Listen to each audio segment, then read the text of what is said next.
Hey, what's up, guys? It's your girl Kia, and I am back for a very quick video before I get on my podcast. So, as you can tell by the title, we are going to be talking a little bit about Airbnb and the real problem with Airbnb. And I promise you, it's not what you think. So, and I will get into it. But let me tell you about my Airbnb experience. I've only done Airbnb twice.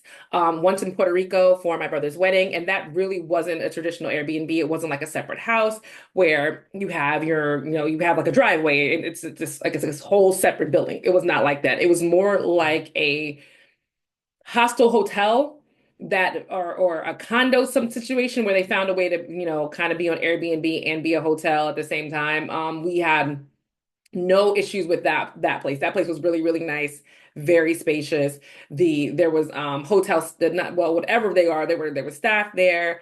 It was centrally located for the area. I had a great experience there. So the second time for my birthday weekend, I turned 40 on Wednesday.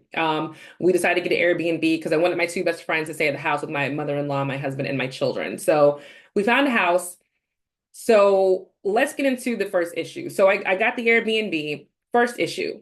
We go onto the man's site, and I'm not going to say what the house was or where it was because I'm not trying to dox him and hurt his business, but I do need to tell the experience.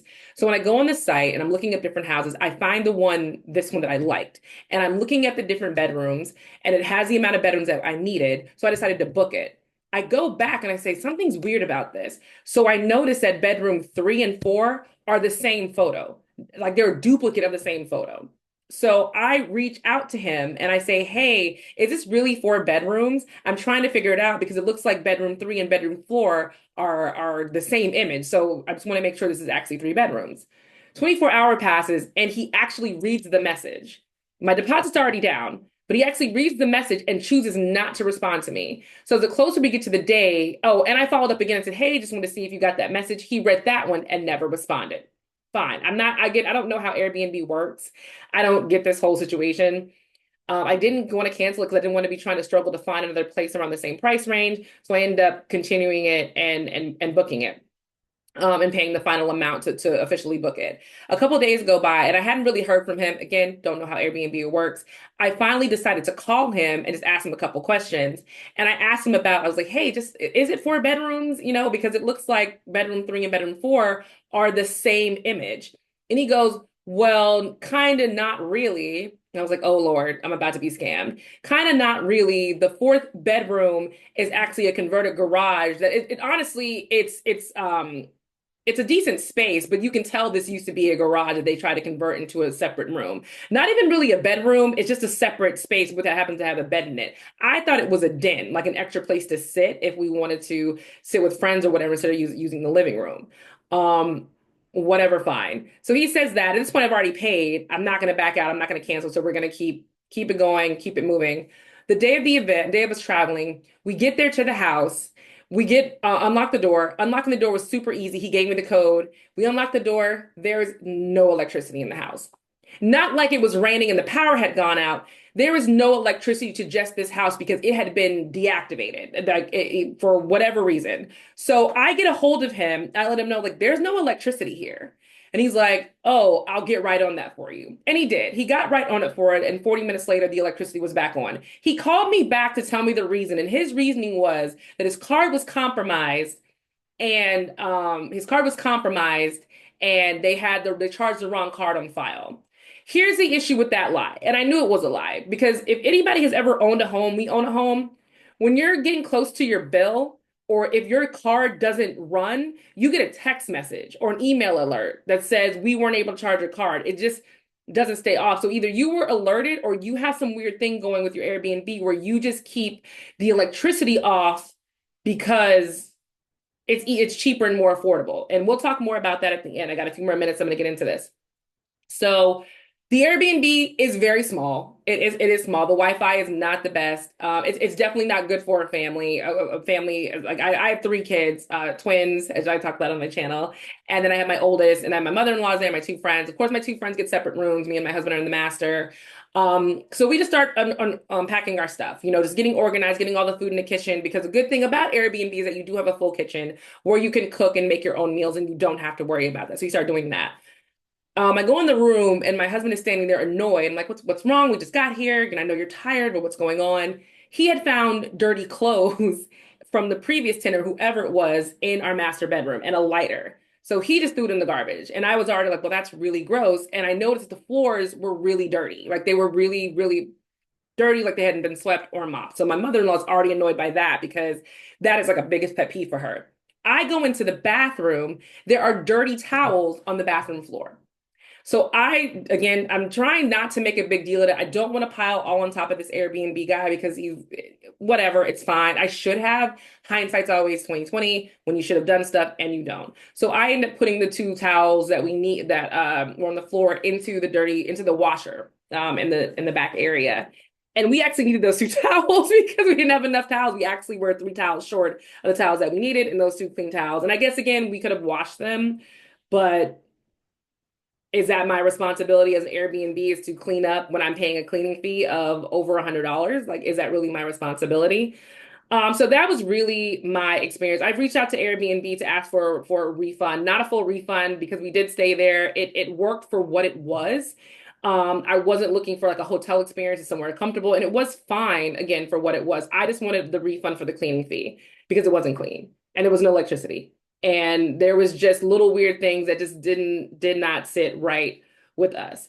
So let's get into the real reason why I did this video.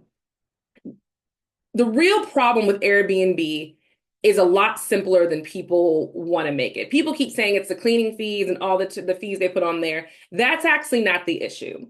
The issue with Airbnb are the people who are trying to do Airbnb as a get rich quick or a real estate flip situation where they buy these homes that are really crappy.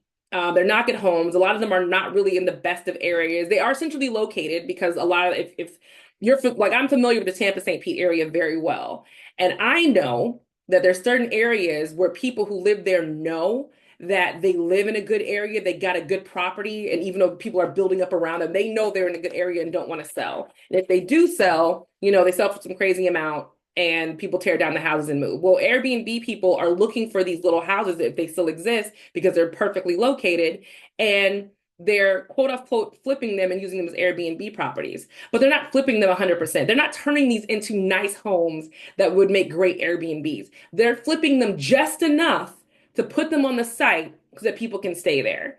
Our house was centrally located, but in kind of a rundown neighborhood. And our house was, I don't even know what to call it. A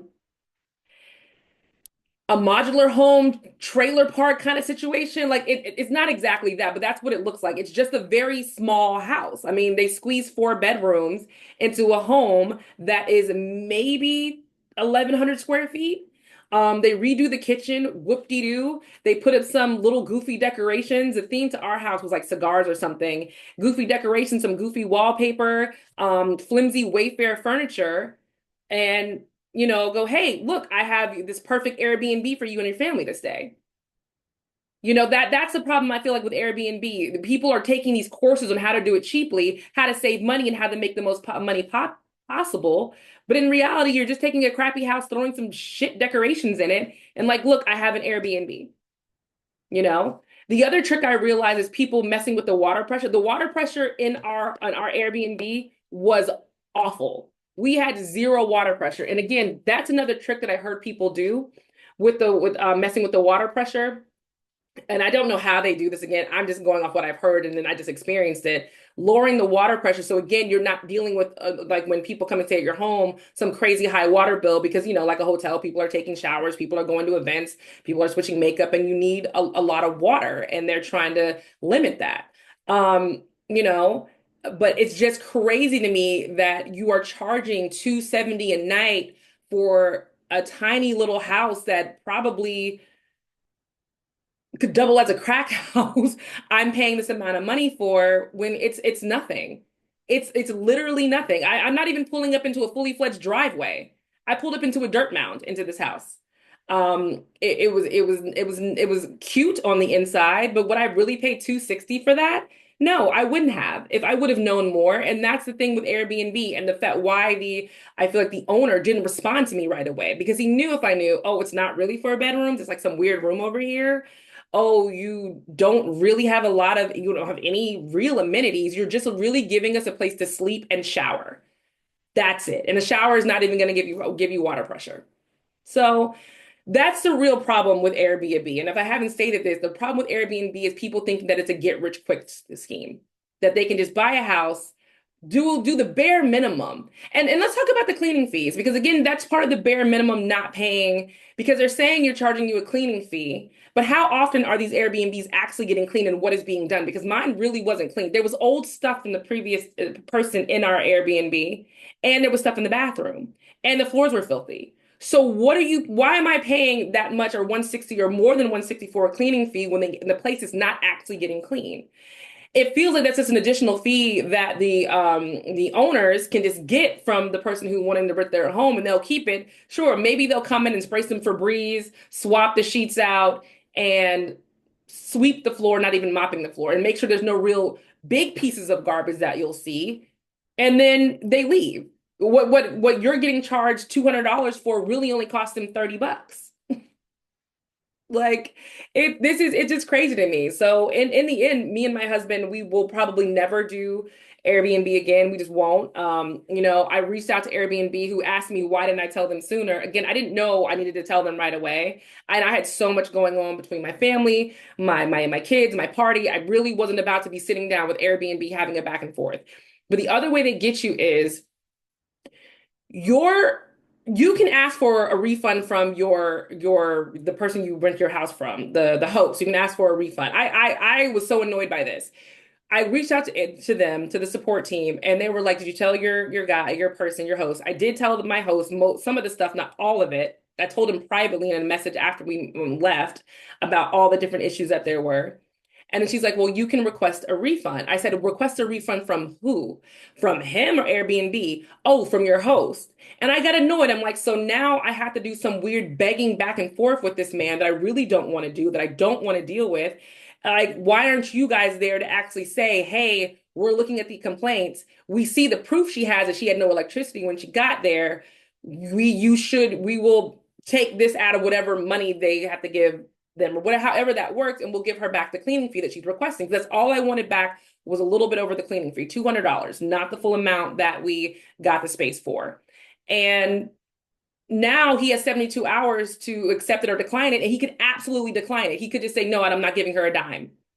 So what's the point of support? If I still have to go through the host and beg them for my money back, how does that work? That's not even normal. If it was a regular hotel and they found out that there was dirty clothes in your room, my brother found a whole tube of lube in his bed at a hotel he went to. They had made up the bed with the lube in it. And he ended up getting comped and all that kind of stuff fixed. It wasn't a nice hotel, but it definitely was a weird situation. But with this, it's kind of like any host can just shrug their shoulders. They don't really honestly care. They don't care. They just want your money. They don't care if it's nice or safe or good for you to stay. People all have horror stories from it. And then the Airbnbs are only getting worse, and they're only popping up more, and people are putting less and less and less amount of effort, and Airbnb is not helping the guests at all. The people who make Airbnb churn, the guests, are getting pushed off to the wayside. And it's just crazy. So those are my thoughts. I am really interested in hearing other people's Airbnb stories, and to see if it was as odd as mine. I wouldn't say mine was bad. It just rubbed me the wrong way, and it's definitely not something I plan on doing again. So drop down in my comments, join the conversation, and let me know your thoughts about Airbnb and if you dealt with the same thing I have. All right, bye.